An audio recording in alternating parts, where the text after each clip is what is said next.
What's up, guys? Eric Lighton, Emerald Coast Abode, your favorite real estate agent on the Emerald Coast. Part-time gopher at What's Up Beach Vacation Rentals. Today, I'm doing my annual video. Watch this before you buy a condo in Panama City Beach in 2024. The idea today behind the video is to examine everything that's going on in the condoscape in Panama City Beach. We're going to talk about the insurance.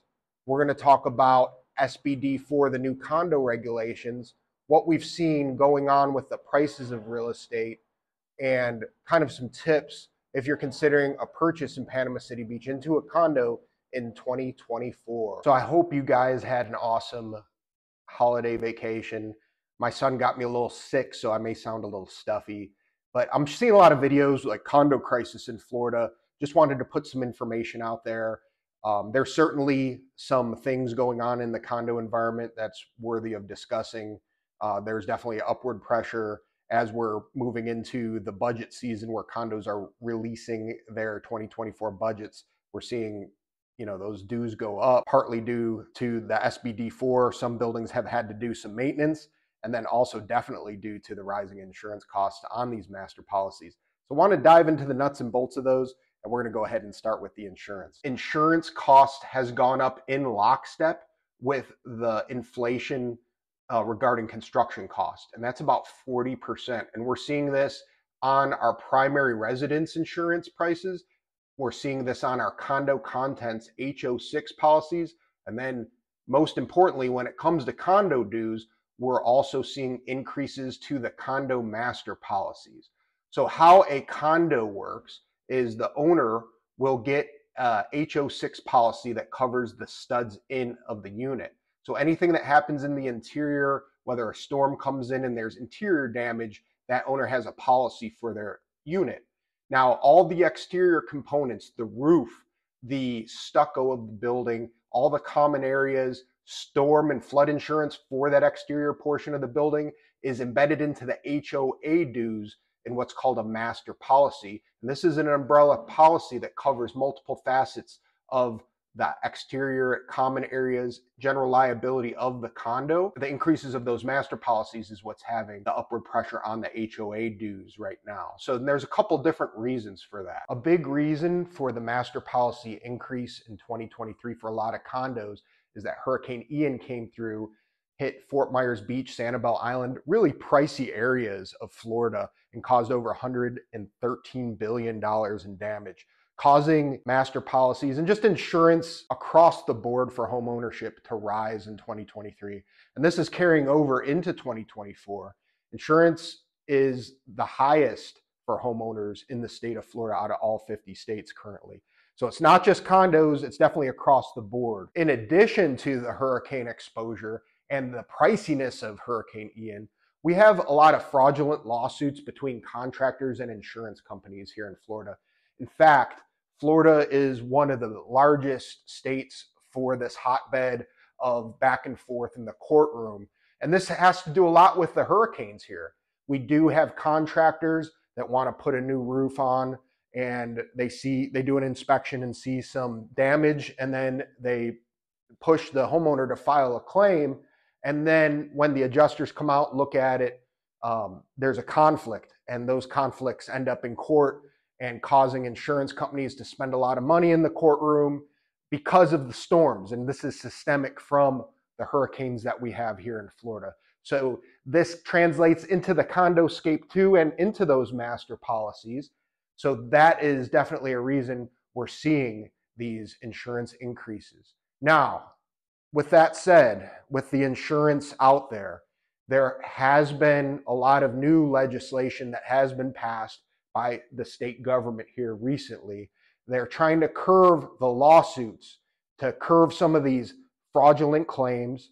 And they're also trying to make the environment, by doing that, open the door to more providers and increase competition and put downward pressure on the insurance rates. Now, this is going to take some time to do, and we're hoping to see some pressure relief in 2024. Now, another component to rising association dues is the new legislation that's coming into effect this year, Condo Law SBD4, And this is stemming from the Surfside collapse near Miami, Florida.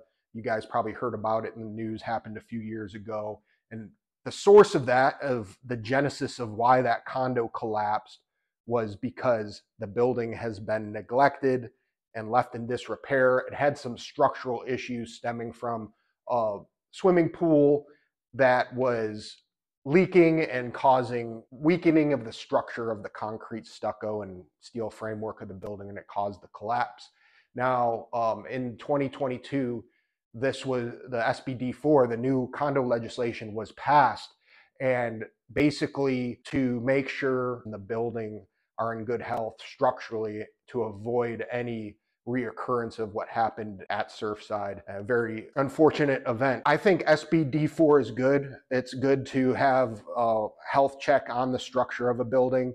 However, a lot is happening at once, as often is the case with new rules and legislation. So a lot of older buildings that may know about structural issues are running at full speed to kind of get in front of it, because all of the structural inspections on the buildings that require it are going to be due by the end of this year, 2024. They have to have an engineer sign off on the building by December 2024. That's the deadline.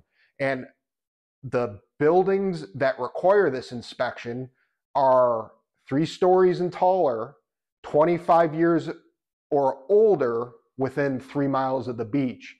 For condo units that are 3 stories and taller that are further than 3 miles from the beach, it's going to be 30 years on the age of the building before they require this inspection. Now, it has to be done by an architectural engineer. What they're going to require is a reserve study as well, to make sure that if they do find repairs need to be done, they want that budget funded on the HOA side, that reserve study funded 100% of what that structural engineer says needs to be done to the building, 100% funding of any foreseen structural repairs. And that could put upward pressure on HOAs to increase dues to fund that necessary reserve requirement now with this extra line item that wasn't budgeted before. So it's something new that's budgeted. So a way that I've talked about this for the past 2 years in these type of videos where I'm kind of giving a primer on condo ownership. To avoid this, you could really buy a newer building or a smaller building that's not 3 stories tall and get away from that. But often these units on the beach, like what I'm standing in now, they're multiple stories, you get views, you get a lot of amenities, and sometimes in those smaller buildings, you don't have that level of amenities to bolster your rental income. So something to think about if you're purchasing a condo in 2024, there are these 2 aspects definitely that are putting upward pressure on HOA dues. So it's very important that we're going to talk about later in this video to make sure you're doing your due diligence and looking over all those details, whether it's the budget, the HOA meeting minutes, even talking to the association manager on site, and having a list of questions, and just being diligent, working with an agent that is familiar, that may own some units themselves and may manage some units themselves. Sounds like somebody I know. Obviously, Captain. So now that I went over all those issues with insurance, condo law, SBD4, are there even any advantages to owning a condo? And why are there so many condos in Panama City Beach? Well, for one, the construction cost of buildings like these in the background are very expensive. They're reinforced with concrete and steel. They're built to a much stricter standard than your average house. And that's Shores of Panama in the background. Maybe, that's another big building. I'm standing on the balcony of Lake Town Wharf. And then there's the 2 Sunbird units right there. Sunbird just had extensive reconstruction on the stucco, all stemming from Hurricane Michael. So all the owners had to pay a special assessment, and that's something that happens from time to time. All the owners were able to pool their resource, and that's really the key advantage. You're able to pool all your resources with the ownership group, with the help of the association manager and the legal entity of the association, to provide insurance, to aid in the ongoing upkeep of the maintenance, to also provide in the upkeep of all the amenities, which is so critical. And you're able to have the placement directly on the sand. That facilitates guests wanting to stay at the unit versus a house that's 3 blocks off the street. There are some advantages to that. I'm not saying there is not a rental market for that, but I think there's a larger demand for condos that are directly on the sand or within close proximity, like Lake Town Wharf here, that have a lot of amenities for guests, and that keeps the rental calendar full and provides a layer of being able to afford to have the ownership afford a second home and a condo. So that's why there's so many of them, just because of the affordability of pooling. Now, there's definitely some strain on the affordability currently with those items I mentioned with the insurance and SBD4 right now. So something to think about. So now that we talked about some of the advantages of condo entity itself, what is the purpose and what are the advantages of condo ownership from just kind of a nuts and bolts standpoint, let's talk about a little bit what the condo market did in 2023 versus 2022. So I'm going to pull up some data here directly from the MLS, but you'll see that the median condo sold price, that's the most important thing on this list, remained relatively flat. It didn't even increase 2% versus 2022. One markable thing that you should be taking a look at is how much inventory has risen in terms of months. So we were under 4 months of inventory in 2022. As we sit in December 2023, we're in January now as I'm releasing this video, but this is the most recent information I have. We have 8 months of inventory. So you see the opportunity here for buying a condo in 2024 doesn't go without its risks, but there is going to be much more inventory to choose from than you have had in the past several years post-COVID. We have been at a considerable shortage. It's been a seller market. We're moving more towards a balanced market where buyers can negotiate much more aggressively and have a choice of units. So now in buildings that have a really good history, that are in really good shape, there were buildings that didn't have one listing in it for an entire year in those post-COVID years, 2021, 2022. And now you're seeing inventory in those buildings. So if you kind of been on the fence and waiting to save money or get to a certain point and you were considering a purchase, you're going to have much more available. All right, so we have the opportunity of more inventory and we know about the risks of those increased costs. But what about the rental data to support the increased costs? So this is kind of mixed territory, right? So now you're able to negotiate a little more aggressively on the price. So you might be able to get a better deal than you have had in the past few years. But with that, the economy is in a much different state now than it was post-COVID. As you may have seen on the news, there is concern of a recession. A lot of consumer debt has gone up. Credit card balances have increased. And there's kind of people living hand to mouth right now, a lot of people. That's definitely going to put some pressure on the rental market in terms of people having that extra income to take that vacation this year. But one thing that I always told my rental clients and prospective purchasers about Panama City Beach, and this is one thing that makes it advantageous, I think it's a positive for the whole area of Panama City Beach, is that it's one of the most affordable destinations in all of Florida. Not only from acquisition price of Gulf front real estate, like what's in the background here, that's the Gulf of Mexico, compared to other parts of Florida, and then also rental rates. So it's more of an inelastic vacation market than some areas of Southern Florida, etc. I think we definitely saw a rental boom in 2022 and 2021 post-COVID. Florida was one of the only states turned on. Now, a lot of external destinations and even states had travel restrictions. Florida was pretty open and facilitating guests during that time. So we saw very strong rental numbers for the year of 2021 and 2022. 2023 was kind of back to earth. This is a very competitive market here. Shores of Panama back there has 23 stories, I believe over 700 units. Lake Town Wharf here has the same amount of units, over 700. There's a lot more competition because of the high-rise nature and the affordability of this market. So it's important to have a good product. You can't have an old, outdated unit with a bunch of maintenance issues. You really want to stand out and get those reviews. And that's something that my wife, Donna, with her rental management company, takes a lot of pride in, is getting good reviews and getting those accolades, guest favorite on Airbnb. She's a premier host, all of that. That's something that you want to strive for if you're self-managing, or you want to work with a manager that is striving for that level of, I wouldn't call it perfection because it's a very tough business if you've ever ventured to do this, but you want somebody that's pushing the envelope and really is concerned with quality. So with that said, and kind of getting yourself in a good position with your rental unit, with the condition of the unit, with the right manager that's booking it and putting it out on all the right places, you want to make sure that you're scrutinizing the rental information, that you're not just going on 2022 numbers, because those numbers don't really exist anymore. 2023 is going to be the come down to earth year where that's going to be the real number. And we're planning on seeing, from my perspective, I've seen what the revenue has been generated and kind of some of the concerns this year in terms of the affordability within the economy, that the rental market is going to be very similar to 2023. So be prepared for that. Make sure you're doing your diligence on the front end with somebody that knows what they're doing and can get you the right data to analyze the unit to see how it's going to perform.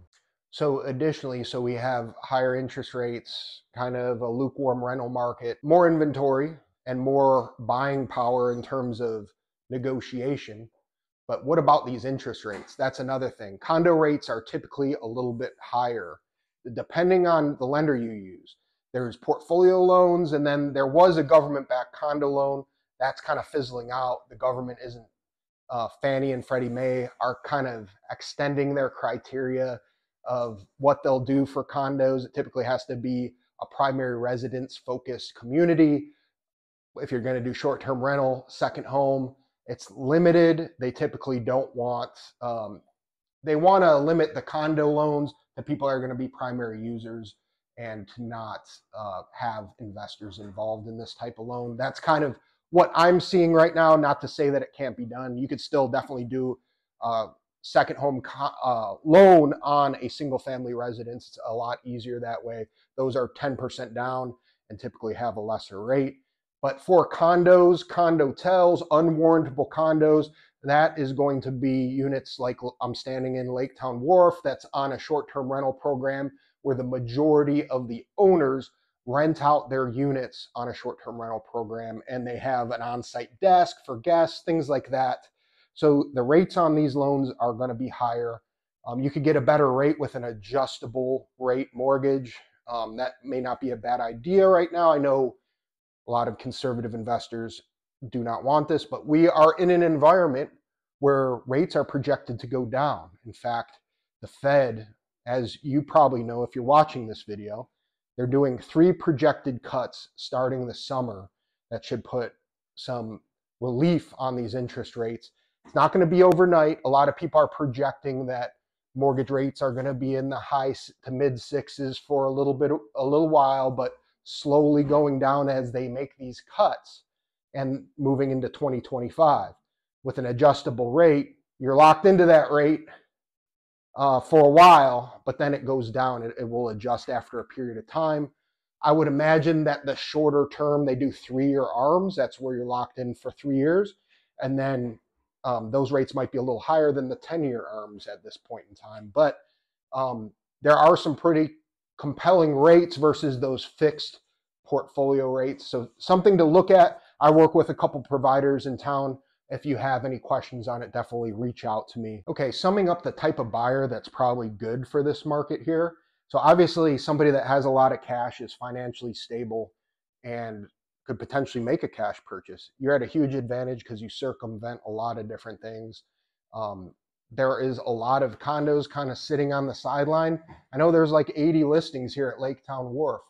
This has a unique story. This is still a great building, a great value, but kind of a unique genesis to how we are where we are in this building. And that's a story for another video.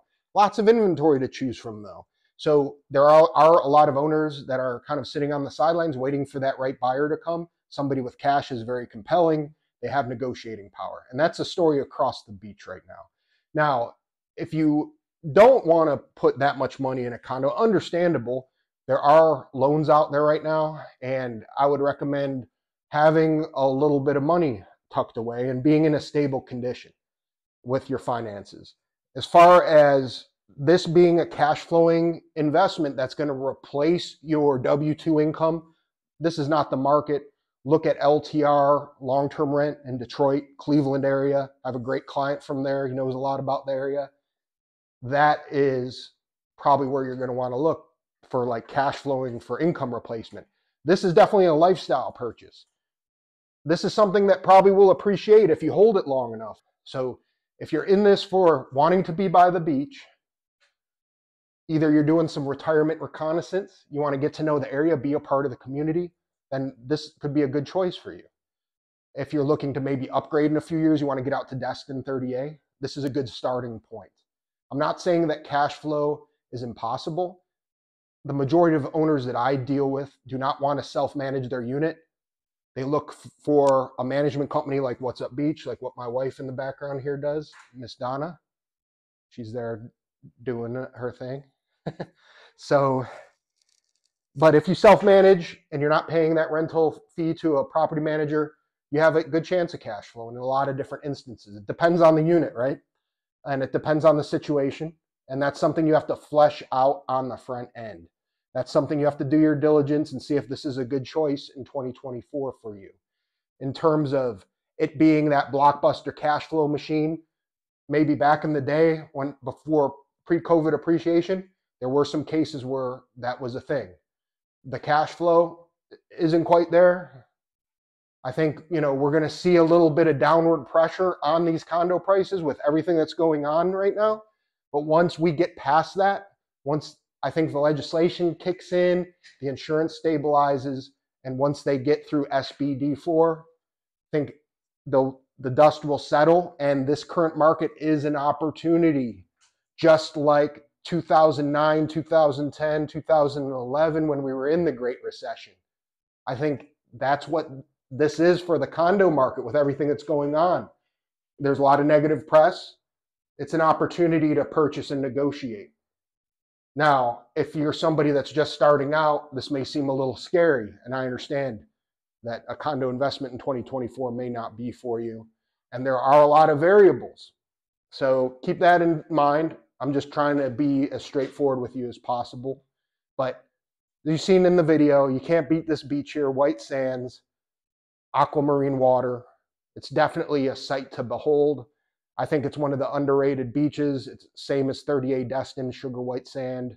Great starting point if you're looking to get a toe in the sand, if you will, and get to know the area a little bit and do some reconnaissance. Maybe the beach is where you want to end up and have your retirement. So my name is Eric Lighton. Emerald Coast Abode is my brand. I'm an agent with Real Broker out of Florida, Panama City Beach, Destin 30A, Miramar Beach. I do residential, primary residences as well throughout the local area here. If you have any questions on condos, that's kind of my niche. Feel free to reach out. My contact information is below. It's also in the description of this video. I hope you're having a great day. Have a good one. Happy New Year.